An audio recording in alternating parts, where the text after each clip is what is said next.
Hi, this is Todd with ESOTERIC Car Care. Today we're going to be talking about how to polish taillights.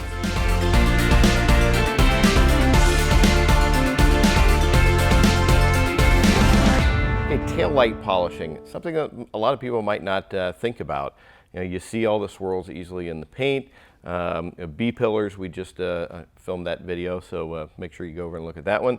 But the taillights, you can make a big difference on it. These get swirled up, scratched up, just like paint does. And over time, what that does is that kind of, it's like putting a filter on the lens, and it's not as bright, it's not as clear. And detailing is a lesson in contrast. You know, we're always looking to make, you know, one item contrast against the other, and that helps with the overall visual presentation of the vehicle. Taillights can make a huge difference, particularly you get a dark car like this. If you get highly polished black and a muted you know, white, clear, and red here, it looks good, but it doesn't really jump out. But if you get the highly polished black and then you polish this out so it's a nice, clear, bright red, it makes a huge difference in the overall presentation of the vehicle.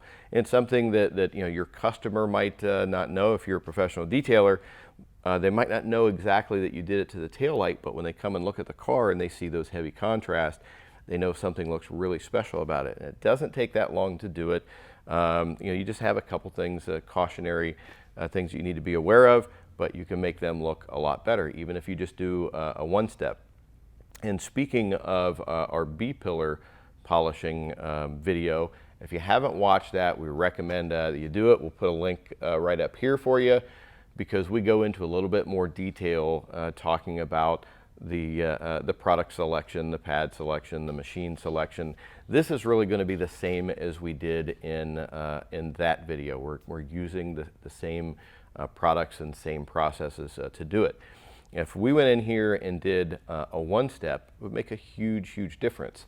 And for that, I'm going to be using a Rupus yellow polishing pad and Sonax Perfect Finish for that.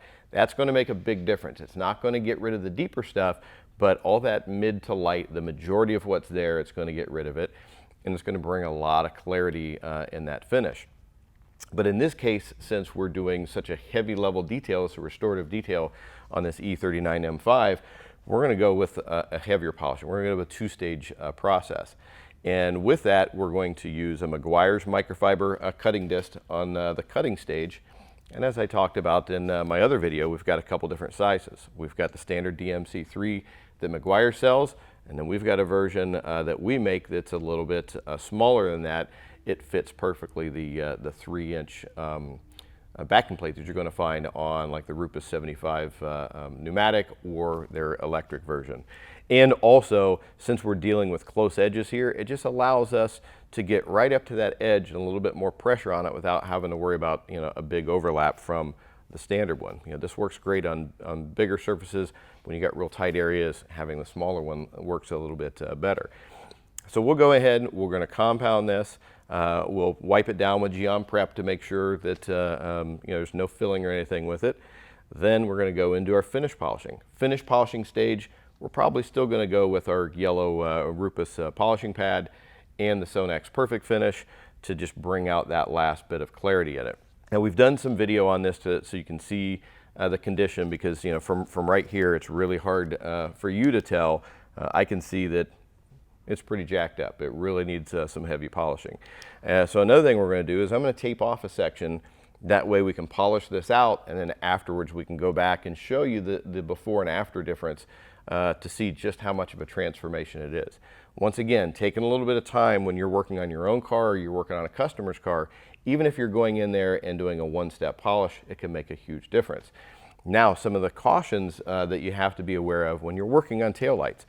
You have to look at what other areas that you're working with. You know, do you have panels that stick out far? You know, you need to do a lot of taping. You want to make sure that anything around that tail light is protected as you're doing the polishing on it.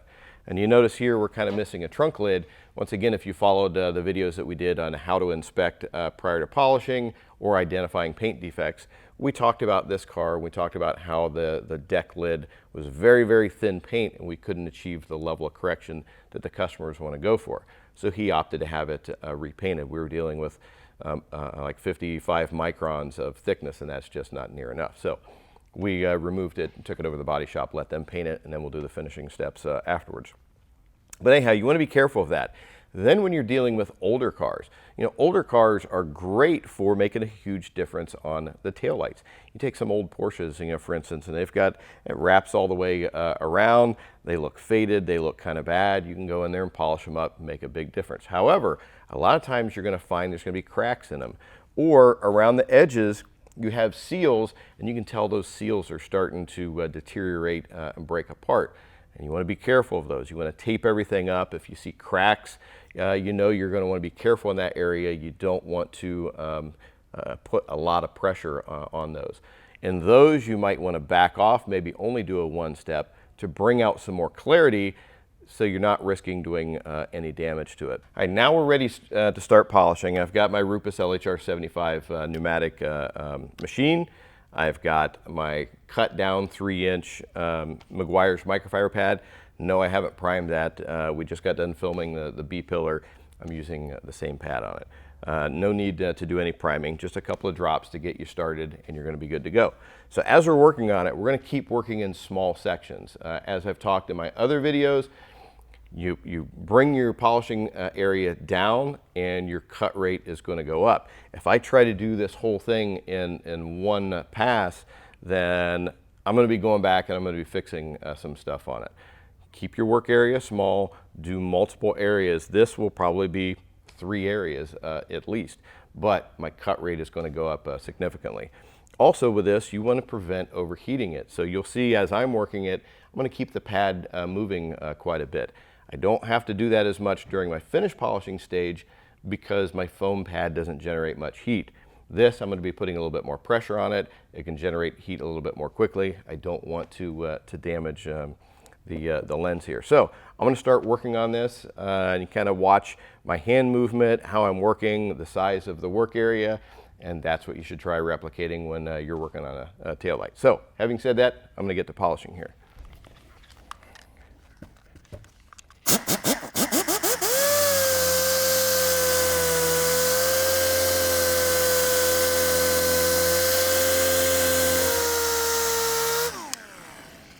Okay, so I worked this section. You can see there's what you can't see is it kind of curves up. So I'm going to work right up to that area. You don't want to overlap if you've got a natural body line. Work right up to that area, and then my next section, I'll work down this lower area. Then for a final section, I'll work this upper area. Break it up into thirds, and it should be good for what we're hoping to accomplish here. And usually what I'll do is I'll stop and I'll take a quick peek to see what my correction rate is looking like. And not only does that look clear as a bell, most people would consider this finish polish.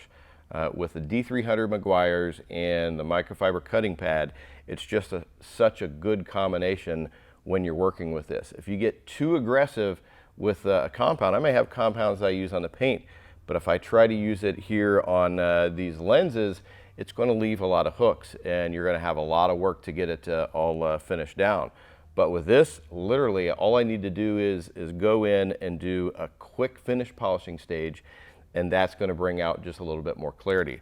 But literally, most people would look at that and say it's a finished polish already. So what I'm going to do, I'll stop talking, I'll get back to polishing. Once I have all this finished up, I'll come back to you and we'll talk about the finish polishing stage.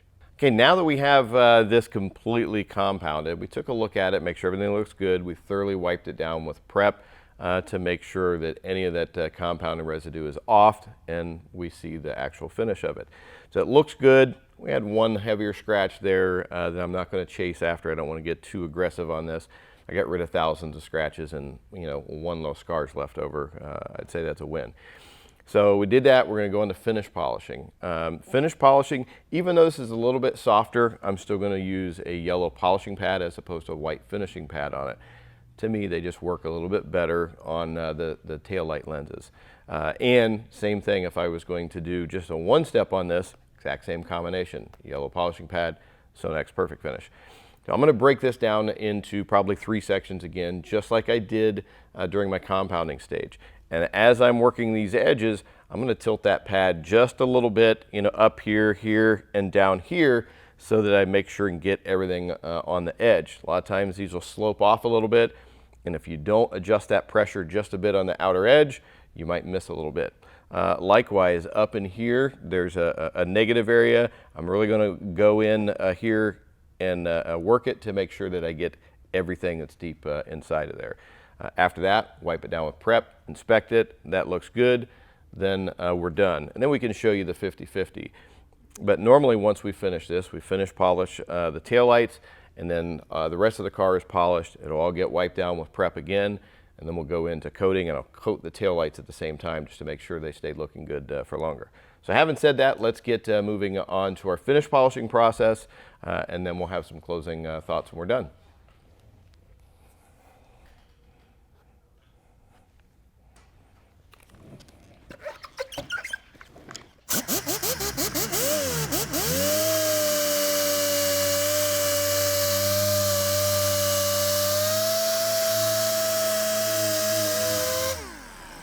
What I would recommend doing is your first little section, we'll just wipe it off, and we'll take a look at it and make sure everything is coming out just fine, which it is.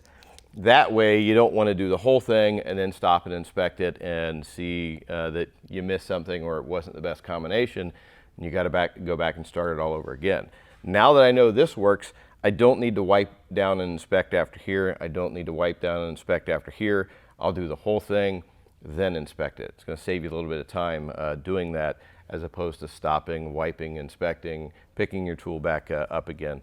Try to help with the efficiency of the system. So now I know that looks good. I'm going to continue finish polishing the rest of it, and we should be done. Okay, now we got all this finished. We got the tape removed in the area we were doing our 50-50.